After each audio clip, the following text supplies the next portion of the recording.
What's going on, everyone? Welcome to the channel. Thank you for stopping in. Today we have a first look at a recent pickup for me. This is the SOG Twitch 3. And it's been quite a while since I picked up a SOG knife. The last one I picked up was the Vision, I believe. I think I have the Terminus and the Vision as their new releases that have the XR lock. But the Twitch 3 here kind of goes back to the old school days of SOG.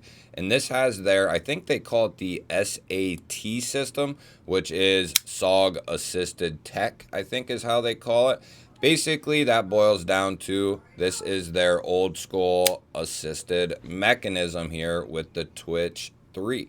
You have dual thumb studs and this very minimal rear flipper tab, and because of that assist, it does really snap out of there. And then the thumb studs are done well. They have a rose gold finish to them. This is the raw aluminum and rose gold version. They have several different versions you can pick up of this knife, and I'll have them linked down below as long as they are in stock. But I wanted to pick this up because it had been a while since I picked up a SOG, but I had recently seen this on a couple other channels, and they were just looking at it for the very first time. And I think a couple of them even said they didn't even know that it was out yet. And apparently it's been out for a little while.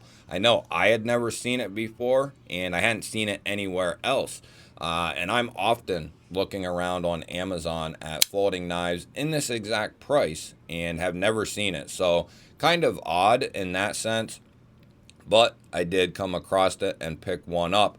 What really brought me into this knife was that it's going to be coming in 154 cm, and it has their cryo treatment. And then we have aluminum with steel liners. So although this could be extremely lightweight, it's not quite as light as it could be because we do have some thinner steel liners in there, and this is going to be a liner lock.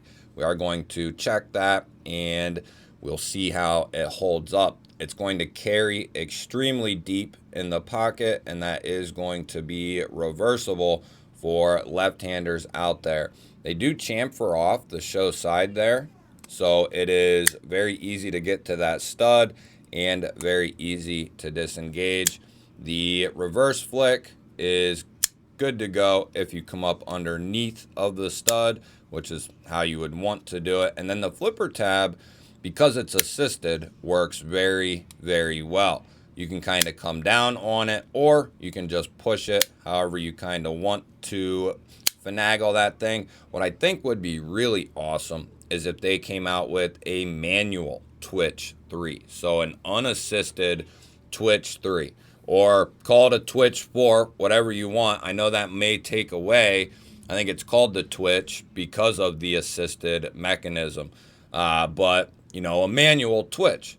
And if you give it a nice strong detent, it can still twitch out of there. But I think this would be an awesome design in a manual version. Just give it a nice strong detent and it'll be good to go. I mean, you can keep the same exact form factor if you wanted to. Maybe make it even a little bit larger. SOG likes tactical knives, so, you know, I wouldn't see any harm in making it a little bit larger as well.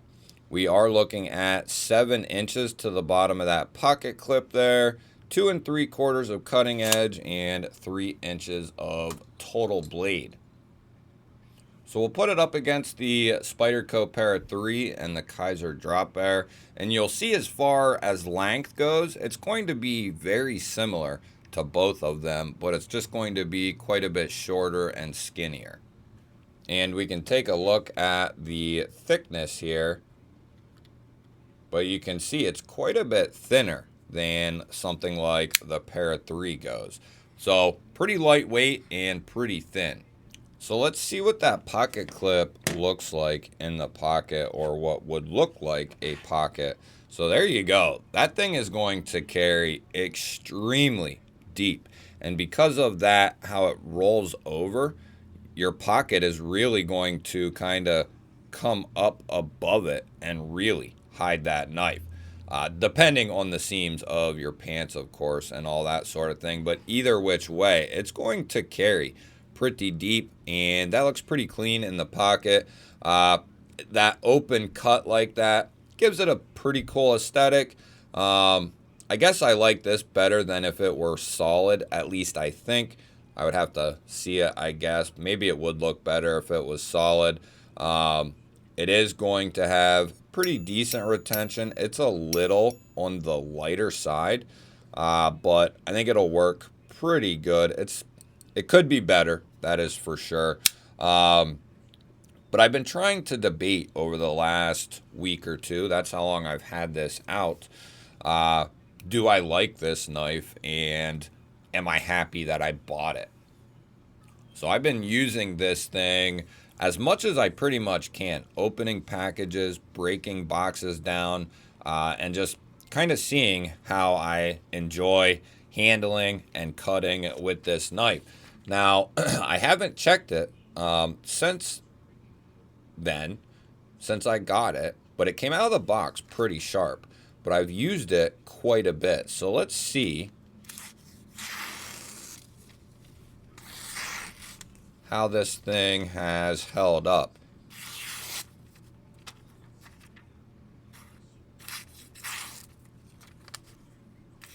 So it's pretty good.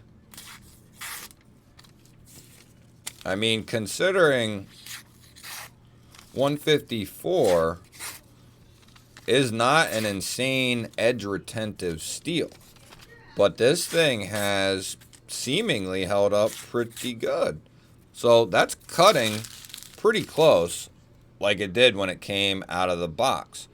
And that full flat grind, although not as slicey as maybe a full height hollow, that's going to be a pretty slicey grind, and it's not too overly thick.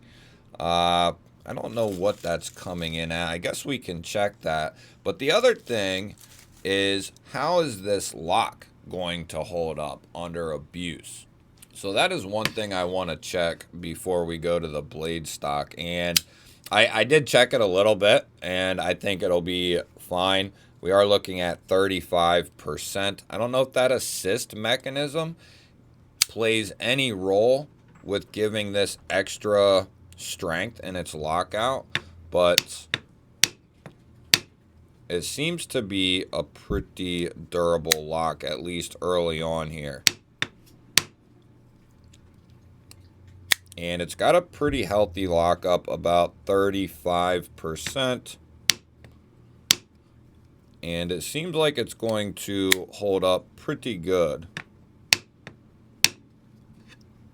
So good to go on the lock. So let's go ahead and get the calipers out here and just get a rough idea.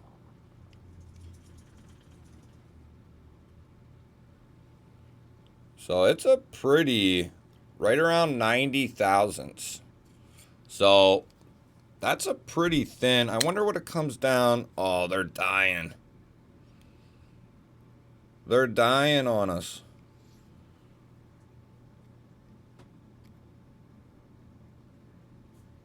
So what's it come down behind the edge? We'll just pick a spot.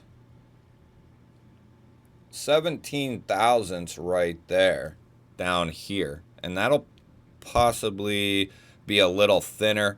So I'm going to guess, and that sounds about right, between 15 and 20,000 for that flat grind. It might be a little thinner as it goes up to the tip there, but it seems to cut pretty well. And we didn't check the weight yet. I'm going to guess should be under 3. Let's do 2.9. Oh, wow. 2.5. Yeah, it's light. Right at 2.5. So that'll make ratio people pretty happy. That's lighter than I thought it was. I thought for sure it would come in right around 3, but having it come in at 2.5, that just tells you how light this thing really is.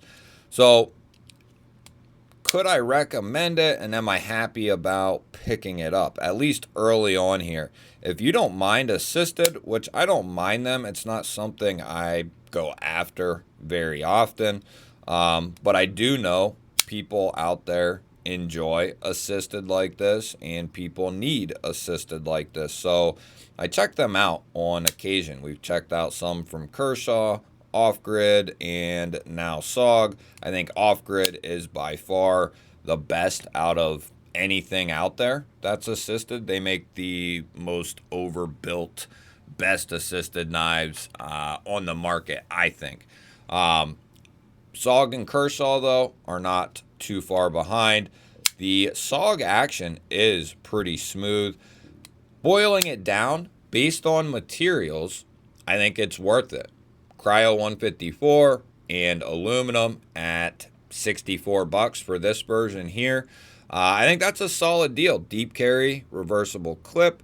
So if you don't mind or you want the assisted action, then I think this would be a good EDC knife. And it could double, I guess, as a tactical knife because you do have that quick deploy. Any knife will work as kind of a backup in a bad situation, but just based solely on EDC, I don't know what SOG markets this as, if it's one of their tactical knives or not, but based solely on EDC, I think this would be a good pickup based on its materials, its build quality. The sharpening choil could be a lot better.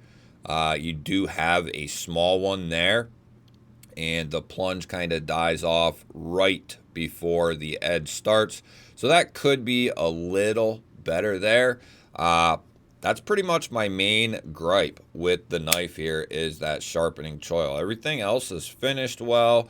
You do have this full length G10 backspacer that's going to house the assist mechanism in there. It's very easy to disengage. So, and I can close this, one-handed all day long. You don't need two hands for a knife like this if you have the dexterity still. So yeah, I like this knife at $65. I think it's right there with pretty much everything else, maybe even a little bit more so to the SOG over everything else, because there's not a ton of knives that retail for around $65 in these materials. You might see knives that fall down to that price in a sale, but to retail at that, that's pretty good on SOG's part. The Twitch 2 was like $50 and was AUS 8. So for 15 more bucks to get 154, that is a huge upgrade in my opinion. You'll have to let me know, what do you think of the SOG Twitch 3 here, and what do you think of SOG in general? I love hearing from you guys. Don't forget to hit the thumbs up button. That helps push this video out there to more people. If you're new to the channel, I release daily knife and EDC content just like this. Make sure you're subscribed and you ring the bell. That'll notify you anytime I release new content. I'll put a couple of new videos up on your screen. Go check out the one you haven't seen yet. Have yourself an awesome day. Thank you all again for watching. I will catch you on the next one.